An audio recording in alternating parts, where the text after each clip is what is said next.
जरा सोचिए, एक 50 साल पुरानी अजेय सी लगने वाली कॉरपोरेट मोनोपोली है।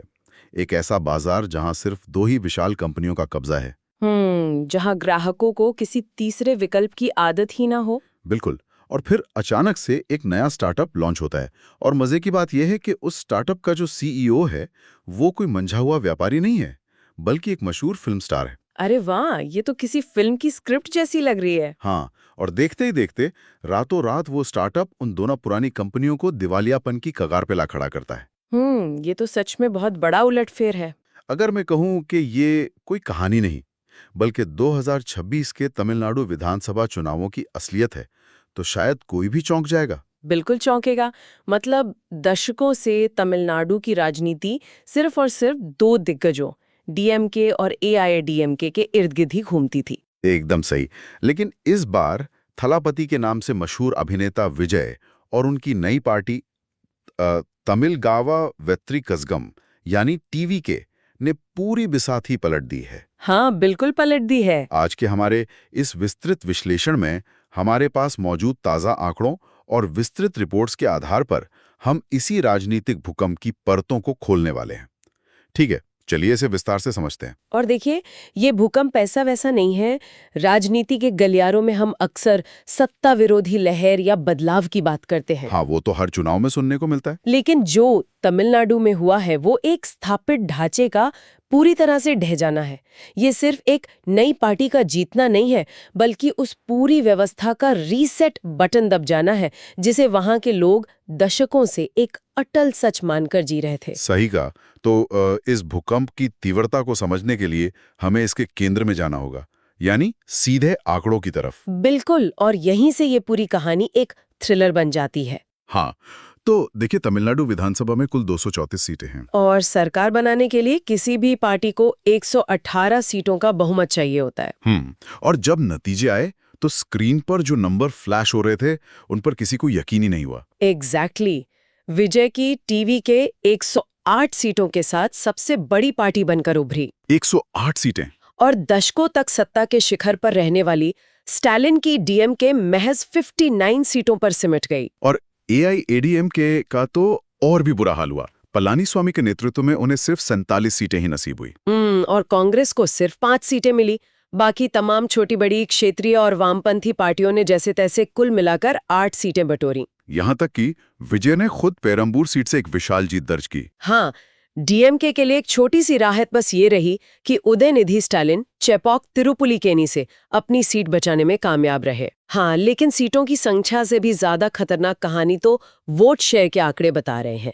यहाँ सबसे दिलचस्प बात यह है कि इस पूरी घटना का असली गणित वहीं छिपा है। मतलब टीवीके ने अपने पहले ही चुनाव में लगभग 35.5%, अगर बिल्कुल सटीक कहें तो 34.92% वोट शेयर खींच लिया। और दूसरी तरफ डीएमके लुढ़क कर 24.19% और एआईएडीएमके 21.21% पर आ गिरी।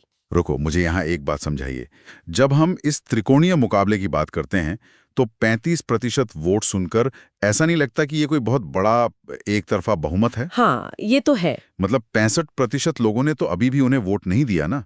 फिर 35% वोट शेयर के साथ कोई 108 सीटें कैसे जीत सकता है? ये बहुत ही शानदार सवाल है, और यही भारत के फर्स्ट पास्ट द पोस्ट चुनाव प्रणाली का सबसे दिलचस्प गणित है। अच्छा, वो कैसे काम करता है? देखिए, जब मुकाबला सीधा सीधा दो बड़ी पार्टियों के बीच होता है, जैसे तमिलनाडु में हमेशा डीएमके और एआईएडीएमके के बीच होता था, तो जीतने वाले को अमूमन 45 से 50% के बीच वोट चाहिए होते हैं। जो 45% ले आया वो जीत गया। हाँ, वो तो सीधा सा गणित है। बिल्कुल। लेकिन जैसे ही कोई तीसरा मजबूत खिलाड़ी मैदान में उतरता है और वो 35% वोट काट लेता है, तो जीत का जो मार्जिन है वो अचानक से बहुत नीचे आ जाता है। तो ऐसे त्रिकोणीय मुकाबले में 35% वोट लाने वाला उम्मीदवार बाकी दोनों को पछाड़कर आसानी से जीत जाता है। एकदम सही। विजय ने कोई नया चमत्कार नहीं किया।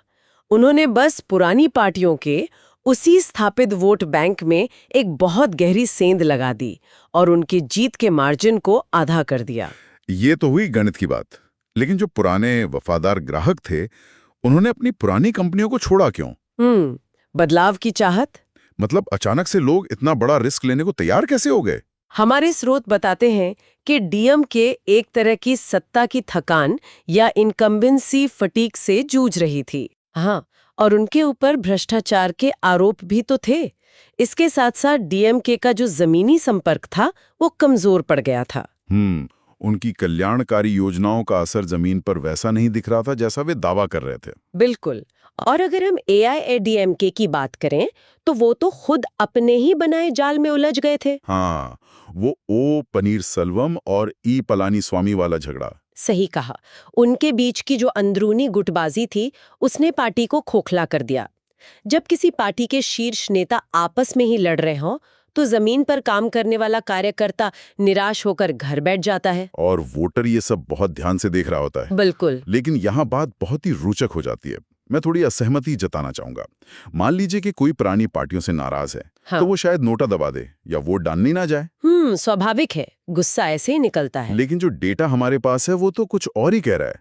85 से 90% का रिकॉर्ड मतदान। हाँ, ये सच में चौंकाने वाला था। जब मैंने पहली बार ये आंकड़ा पढ़ा तो मुझे लगा कि ये कोई टाइपिंग मिस्टेक है। भारत के किसी भी आम चुनाव में 60 से 70% मतदान को बहुत अच्छा माना जाता है। बिल्कुल माना जाता है। 90%? ये तो किसी सांख्यिकीय त्रुटि जैसा लगता है।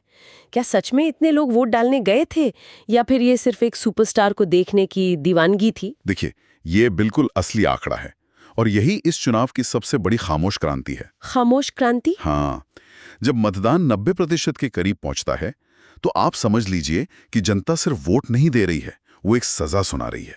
तो इतनी बड़ी संख्या में लोगों के बाहर आने के पीछे कारण क्या थे? इसके 3 बहुत ही स्पष्ट और तार्किक कारण थे। सबसे पहला कारण तो चुनाव आयोग की वो मुस्तैदी थी, जिसे अक्सर नजरअंदाज कर दिया जाता है। इस बार वोटर लिस्ट की बहुत कड़ी सफाई की गई थी। तो क्या इसका मतलब ये है कि पहले के चुनावों में जो फर्जी वोट थे वो हटा दिए गए? हाँ, लेकिन इससे तो वोटिंग प्रतिशत गिरना चाहिए था ना। बढ़ना कैसे शुरू हो गया? नहीं, गणित को समझिए। मान लीजिए एक मोहल्ले की लिस्ट में 100 नाम है, जिनमें से 20 लोग या तो दुनिया में नहीं है या शहर छोड़कर जा चुके हैं। ठीक है, समझ गया। अब अगर 60 लोग वोट डालते हैं तो टर्नआउट 60% माना जाएगा। लेकिन चुनाव आयोग ने उन 20 फर्जी या निष्क्रिय नामों को लिस्ट से हटा दिया। अब लिस्ट में कुल 80 लोग बचे। अरे हाँ, और अगर उन्हीं 80 में से 72 लोग वोट डालने आ गए तो आपका टर्नआउट अचानक से 90% हो जाएगा। एग्जैक्टली। जब आप डिनोमिनेटर यानी कुल मतदाताओं की संख्या को साफ और सटीक कर देते हैं तो असली जनाक्रोश आंकड़ों में बहुत स्पष्ट होकर उभरता है। अब समझ आया। यानी जो तस्वीर पहले धुंधली थी वो चुनाव आयोग के काम से फोकस में आ गई। बिल्कुल। लेकिन फोकस में आने के बाद भी बूथ तक जाने वाले असली लोगों की संख्या में तो जबरदस्त इजाफा हुआ ही है। हाँ, और दूसरा बड़ा कारण था युवाओं का अभूतपूर्व सैलाब। भ्रष्टाचार, परिवारवाद और पुरानी द्रविड़ राजनीति से तंग आ चुके युवाओं ने भारी संख्या में खुद को नए वोटर के रूप में रजिस्टर कराया। उन्हें पुरानी व्यवस्था से चिढ़ थी और विजय के रूप में उन्हें एक क्लीन स्लेट, एक साफ सुथरा विकल्प दिखा। एकदम सही। और तीसरा कारण वही सत्ता विरोधी लहर रही। हाँ, अगर कोई 14-14 घंटे लाइन में खड़ा है तो वो सिर्फ किसी सुपरस्टार की एक झलक पाने नहीं खड़ा है। फिल्म के फर्स्ट डे फर्स्ट शो की भीड़ और पोलिंग बूथ की लाइन में बहुत फर्क होता है। बिल्कुल होता है। अगर लोग दिन भर धूप में खड़े होकर पसीना बहा रहे हैं तो उनके अंदर व्यवस्था को उखाड़ फेंकने का एक ठोस इरादा है। एकदम सही। लेकिन ये सिर्फ गुस्से से नहीं हुआ, और यहीं पर इस पूरी घटना का सबसे दिलचस्प रणनीतिक पहलू सामने आता है। रणनीति? हाँ, क्योंकि सिर्फ गुस्सा होने से सरकारें नहीं गिरती। उस भारी भीड़ को, उस गुस्से को एक दिशा देकर वोटिंग बूथ तक लाना पड़ता है। और ये बात मुझे सबसे ज्यादा हैरान करती है। भारत के राजनीतिक इतिहास में अभिनेताओं का राजनीति में आना कोई नई बात तो है नहीं। बिल्कुल नहीं, बहुत लंबी लिस्ट है। कई बड़े सुपरस्टार्स आए, रैलियां की, शानदार डायलॉग बोले और चुनाव में बुरी तरह फ्लॉप हो गए। तो फिर विजय ने ऐसा क्या किया जो बाकी अभिनेता नहीं कर पाए? उन्होंने जो किया उसे अब राजनीतिक पंडित विजय फॉर्मूला कह रहे हैं। विजय ने बहुत जल्दी ये समझ लिया था कि जो भीड़ रैलियों में सीटी बजाती है वो जरूरी नहीं कि वोट देने भी जाए। ये तो बहुत ही व्यवहारिक सोच है। इसलिए उन्होंने अपनी ऊर्जा सिर्फ बड़ी बड़ी रैलियों तक सीमित नहीं रखी। उन्होंने अपने लाखों फैन क्लब्स को पूरी तरह से बूथ लेवल कमेटियों में तब्दील कर दिया। रुकिए, ये बूथ लेवल कमेटियों वाली बात सुनने में तो बड़ी तकनीकी और किताबी लगती है। हाँ, लगती तो है। लेकिन जमीन पर इसका असल मतलब क्या है? एक फैन और एक बूथ कार्यकर्ता में क्या फर्क होता है? अगर हम इसे व्यापक संदर्भ से जोड़कर देखें तो बहुत बड़ा फर्क है। एक फैन वो होता है जो थिएटर के बाहर पोस्टर पर दूध चढ़ाता है या रैली में झंडा लहराता है। हाँ, वो तो हम अक्सर देखते हैं। लेकिन एक बूथ कार्यकर्ता वो होता है जिसके पास उस मोहल्ले के 50 घरों की लिस्ट होती है। उसे पता होता है कि घर नंबर 12 में एक बुजुर्ग महिला है जिन्हें चलने में दिक्कत है, तो उनके लिए सुबह 8 बजे रिक्शा भेजना है। अच्छा, मतलब पूरा डेटा आधारित काम। बिल्कुल।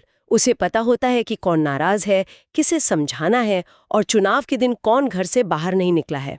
विजय ने अपने फैंस को ये डेटा मैनेजमेंट और डोर टू डोर कैंपेनिंग का अनुशासन सिखाया। तो उन्होंने उस अनकंट्रोल्ड फैंडम को एक बेहद अनुशासित पॉलिटिकल मशीन में बदल दिया। एग्जैक्टली। ये तो सच में कॉर्पोरेट लेवल का एग्जीक्यूशन है। लेकिन अगर कोई आम इंसान सोचे तो मन में ये सवाल जरूर आएगा कि भाई, नेता तो चुनाव के समय वादे करते ही हैं। हाँ, वादे तो सब करते हैं। तो लोग अचानक से एक एक्टर की बातें में क्यों आ गए? उन्हें कैसे यकीन हो गया कि ये इंसान भ्रष्टाचार खत्म कर देगा? इस भरोसे के पीछे विजय की एक बहुत ही सधी हुई नैरेटिव बिल्डिंग यानी कहानी गढ़ने की कला थी। उन्होंने पूरे राज्य में तीर नहीं चलाए। तो उनका फोकस कहाँ था? उन्होंने अपना पूरा ध्यान शहरी और अर्ध शहरी इलाकों पर केंद्रित किया, जैसे चेन्नई, मदुरई, तिरुचिरापल्ली। उन्होंने ये समझ लिया था कि शहरी मिडिल क्लास पुरानी राजनीति में खुद को बहुत उपेक्षित महसूस करता है। हाँ, क्योंकि पारंपरिक राजनीति अक्सर ग्रामीण कल्याणकारी योजनाओं और जातिगत समीकरणों के इर्द गिर्द ही घूमती है। बिल्कुल। शहरी युवाओं और नौकरी पेशा लोगों को क्या चाहिए? उन्हें बुनियादी ढांचा चाहिए, साफ सुथरा प्रशासन चाहिए, अच्छी सड़कें और रोजगार चाहिए। एग्जैक्टली। विजय ने अपना पूरा नैरेटिव एंटी करप्शन और एक नए विजन पर सेट किया। उन्होंने खुद को सिर्फ एक सेलिब्रिटी के चश्मे से पेश नहीं किया, बल्कि एक ऐसे गंभीर नेता की तरह सामने रखा जो सीधे उन मुद्दों पर बात कर रहा था जिन्हें बाकी पार्टियां कालीन के नीचे छिपा देती थीं। हाँ, उनका संदेश सीधा था। मैं यहाँ कोई फिल्म प्रमोट करने नहीं आया हूँ, मैं इस सिस्टम को साफ करने आया हूँ। तो कुल मिलाकर रणनीति काम कर गई। फैन क्लब्स बूथ कमेटियों में बदल गए, युवा सड़कों पर आ गए, 90% लोगों ने वोट डाल दिया और टीवी के 108 सीटों के साथ सबसे बड़ी पार्टी बन गई। हाँ, वो सबसे बड़ी पार्टी तो बन गए। लेकिन यहाँ कहानी खत्म नहीं होती है।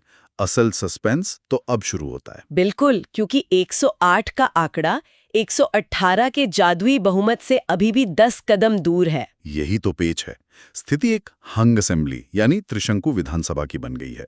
किसी के पास भी अपने दम पर सरकार बनाने लायक स्पष्ट बहुमत नहीं है। हाँ, ये एक बहुत ही जटिल स्थिति है। तो इस सब का असल मतलब क्या है?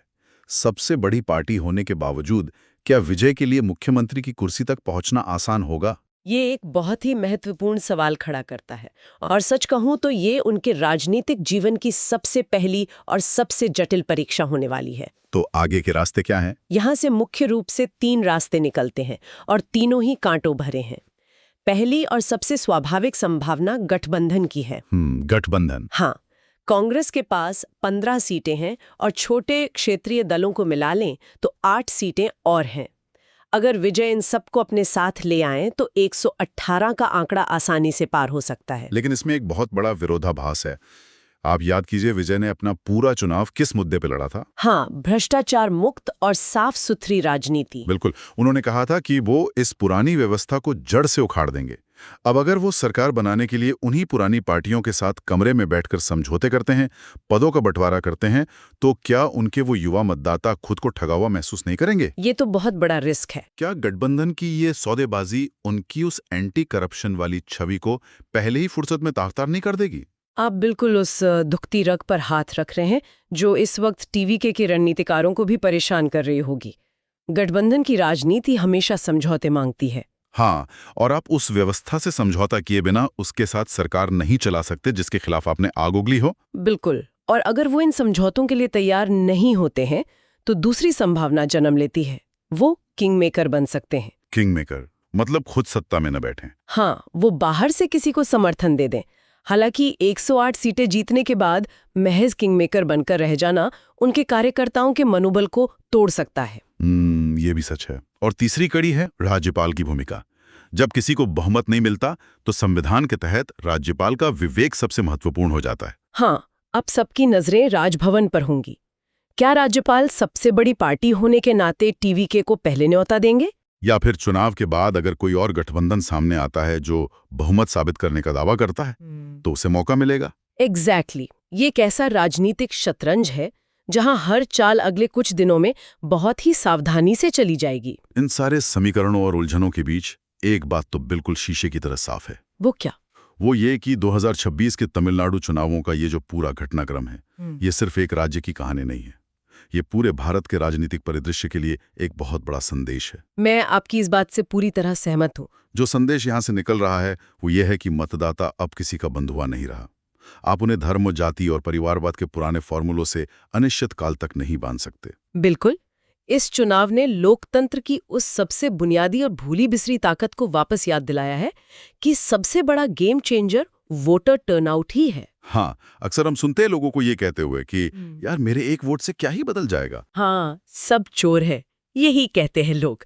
लेकिन जब 90% लोग ये तय कर ले कि उन्हें व्यवस्था बदलनी है और वो सच में वोट डालने चले जाएं, तो दशकों पुराने कंक्रीट के बने राजनीतिक किले भी ताश के पत्तों की तरह ढह सकते हैं। एकदम सही कहा आपने। और जाते जाते ये चर्चा हमारे लिए एक बहुत ही गहरा और थोड़ा बेचैन करने वाला सवाल छोड़ जाती है।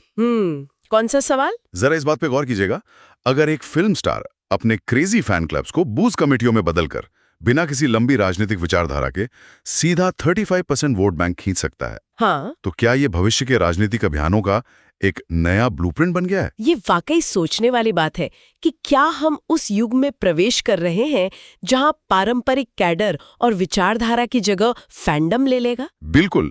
क्या भविष्य में चुनाव जीतने के लिए नेताओं को जमीन पर सालों घिसने वाले कार्यकर्ताओं की नहीं, बल्कि ऐसे फैंस की फौज की जरूरत पड़ेगी जो किसी भी हद तक जाने को तैयार हों?